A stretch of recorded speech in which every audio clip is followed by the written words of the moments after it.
Bismillaahi Raxmaani Raxiim. Magacaygu Cabdillaahi Ibraahim. Waxaan ka mid ahay shaqaalaha isticmaala ayaa macaamiisha ku xiran Sombank.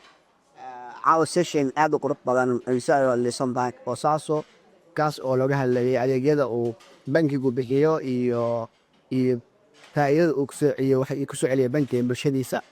Sessionkan waa mid miracle ah oo company-ga Sombank sharci compliance-giisu ay ku cadeynayaan adeegyada hayaan sida ay dabaqeen shareecada Islaamiga sidoo kale anagu waxaan ahay macmiil si toos ah ugu xiran Sombank isticmaala adeegyadiisa kala duwan si gaar ah adeega T+ka oo kuu sahlaya in aad lacagtaada bankiga ku maareysatid waqti kasta iyo saacad kasta xilli walbana aad la bixi kartid sidoo kalena kuu fududeynaya howlaha shaqo iyo biilashaada. Waxaan leenahay Sombank shaqo wanaagsan baa bulshada inoo haysaa. Sombank Bank for